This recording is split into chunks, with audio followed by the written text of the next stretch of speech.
Hello everyone and welcome to today's video. Today I'm breaking down the election results for the 2025 Wisconsin Supreme Court election between now elected Democratic candidate Susan Crawford and Republican candidate Brad Schimel.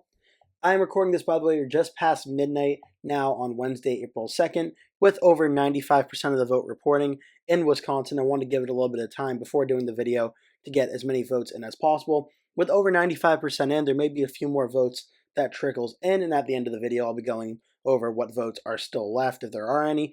But right now, most of the votes are in, so I want to do a quick breakdown of what's happened so far. So right now, at 54.4%, for Susan Crawford, Brad Schimel getting 45.6%. Crawford has a lead of approximately 8.8%, which, based on the rankings I use for analyzing elections, that would have Crawford winning the state of Wisconsin by a likely Democratic margin, which this is in line with what my prediction was for this race. I did have Susan Crawford winning the state of Wisconsin as likely Democrat, so that prediction part is correct. I did, however, I believe I said in the video I had her winning by about 6.5 points, to even 7 points maybe. So Crawford did outperform by about a point to a point and a half from what I thought she was going to do. But I didn't see more votes just came in. But Crawford and the Democrats, I mentioned in a few of the leading videos leading up to this election day, was everything surrounding this race seemed to be that the Democrats and Crawford had the momentum in this race. They had the energy, the questions of would Republicans turn out to vote without Trump at the top of the ticket, without Trump on the ballot in Wisconsin? Republicans have a very dicey track record in Wisconsin in recent elections when Trump is not on the ballot. When Trump is on the ballot, Republicans have done very well, but without Trump, it's not been as well. So a lot of the factors benefited Democrats. Just quickly to show you the polling data going into the race, the Atlas Intel poll, which again was the most reliable pollster in the 2024 election, showed Crawford winning by about 7 points. So I think I certainly put a lot of weight and trust in that poll at Crawford plus 7. There was a Trafalgar poll, a Republican-aligned poll, late showing about a 2-point race.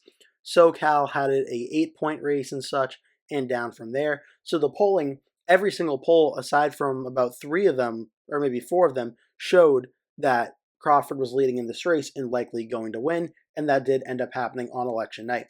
So the question is, how did she do it? How did Susan Crawford win the state of Wisconsin? And the one thing I'm going to do first is look at some very key areas in Wisconsin, starting with the main population centers of Wisconsin. We have Dane County, where the city of Madison is. Percentages wise, actually, before getting into percentages, I want to talk about the voter turnout, where there's about 2.2, over 2,252,703 votes as of the time I'm recording this video. That number is very important because if you look at the presidential race, it's down from the 3.4 million that happened in November of 2024, but now it's even up to 2,255,000. It's down from 2024, but when you take a look at 2022, in the governor's race, there was about 2.6 million votes, about 2,654,000 votes cast for governor. This election, 4 to 5 months right after a presidential election, got the same level of turnout as a midterm election, which showed this is very, very high turnout for a off-year election for a Supreme Court race. This is something you would expect to see out of like a midterm election for a governor's race or a Senate race or something, and there was very high turnout for this race, which again I think plays into the fact that a lot of Democrats were motivated to get out and vote for Crawford, and a lot of Republicans just that voted for President Trump just a few months ago just didn't really turn out. Again, just to show you, right now Schimel was 1.029 million votes. Trump got about 1.7 million back in November. Harris, nearing that, got 1,668,000. The governor's race in 2022, Tony Evers got about 1.3.5 million. Tim Michels got 1.268 million. So we can see the numbers here in relation to other past results, but Crawford certainly is running very, very strongly in line with what a 2026 and 2022 Democratic midterm could be potentially for the Democrats. But back to Madison. The percentages of Madison was 82 to 18 for Crawford over Schimel.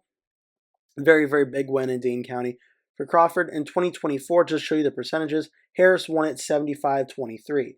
So about 7 points gained on the Democratic side for Harris and for Crawford from what Harris got, went up about 7 points on that side of things. And on the Trump side of things, Trump went down, or from Trump to Schimel, it went down about another 5%. So about a 12-point swing in Dane County alone from 2024 to the Supreme Court race in 2025, benefiting Crawford. Now we'll take a look at Milwaukee, another very large city in the state of Wisconsin. It voted for Crawford over Schimel 72% to 28%.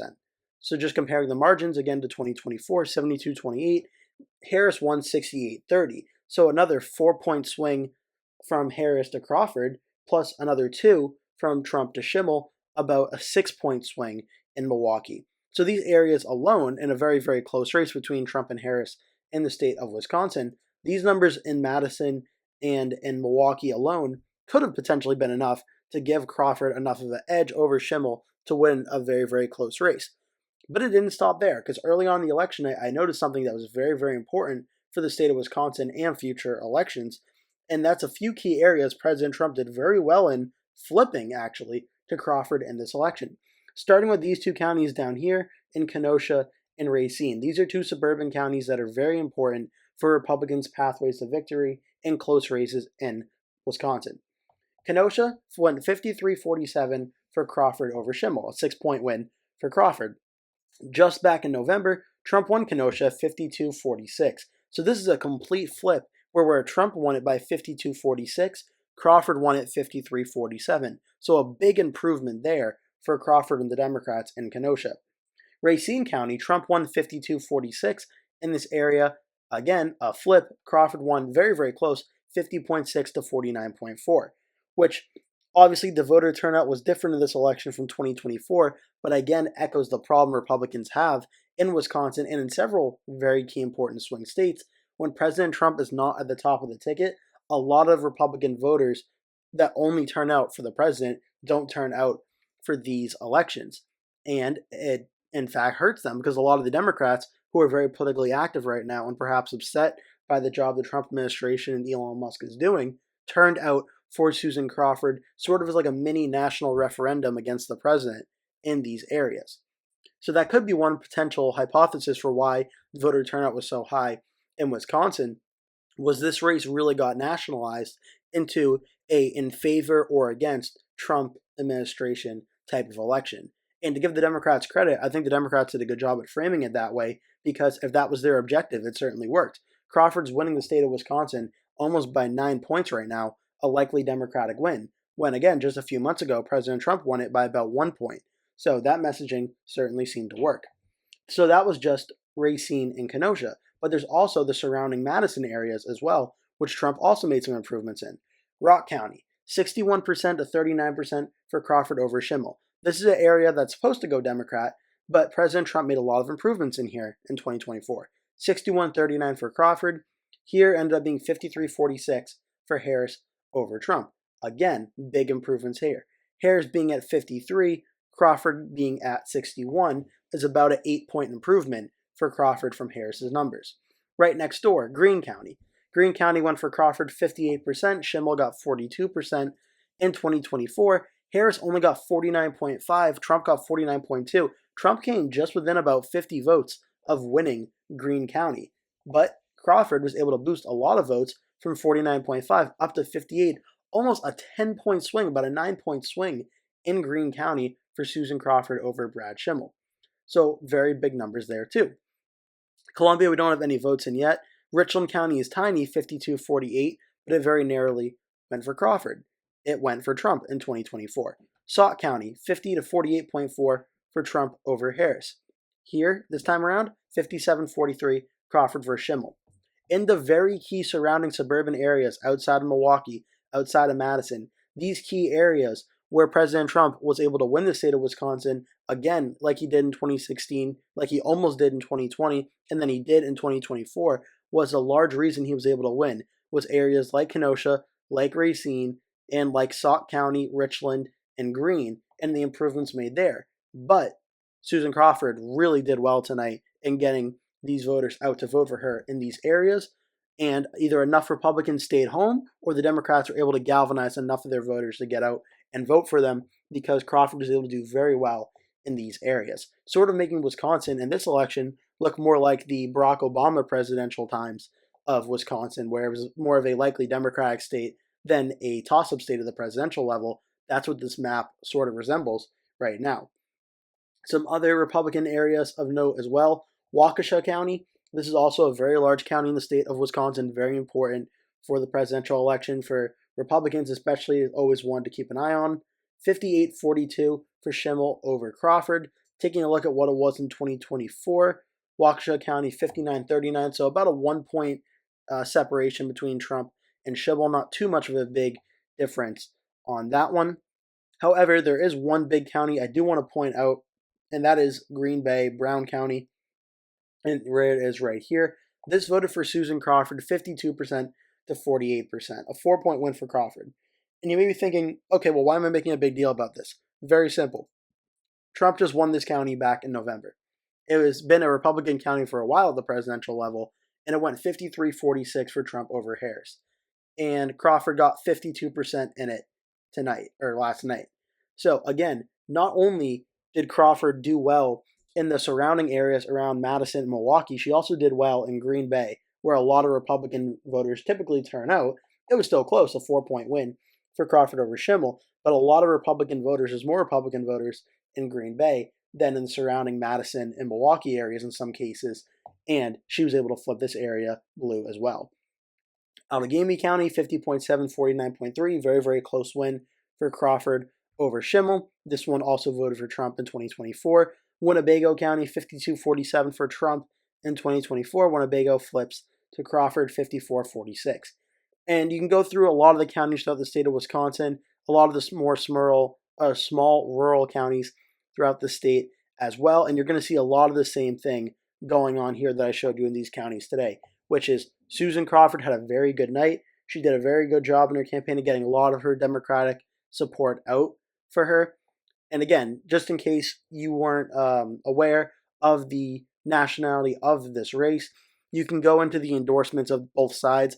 Elon Musk, President Trump endorsing Brad Schimel. On the Democratic side of things, you had Barack Obama, Eric Holder, Tammy Baldwin, Sherrod Brown, Amy Klobuchar, Bernie Sanders, Tim Walz. This race became more, it was a Wisconsin Supreme Court race, but I think it really did become sort of like a national referendum on the very early stages of the Trump administration. That's what the Democrats wanted it to be. The Republicans wanted it to be a referendum sort of President Trump just won the state of Wisconsin in 2024, the presidential level, and we just need to get those voters out to vote for him and we'll win again. The Democrats wanted it to be President Trump and his administration is hurting you and you need to get out and vote against him. Both sides desperately try to make this a national referendum. Republicans probably did it in hopes of saving Schimel's chances. Democrats did it in helping Susan Crawford really win this election big. And what ended up happening was more Democrats, it seems, turned out to vote and was able to win Wisconsin in a likely Democratic margin, keeping this now the Supreme Court majority 4-3 in favor of the Liberals. And if there's any regards to the House map in 2026 and how that may be affected, we'll have to wait and see what happens down the road on that. But the Democrats do now have a 4-3 majority on the court in Wisconsin. But the Democrats got more of their voters out to vote, and that's why they were able to win this election here tonight. I hope you enjoyed this video. If you did, make sure to give it a like. Oh, the numbers just updated again. Crawford went down 0.1%. Schimel went up 1, so now it's, what's that going to be, down to about 8.6 again. Thank you so much for watching. Make sure to give the video a like. Please remember to click subscribe and share with your friends and family. And I hope to see you in the next video.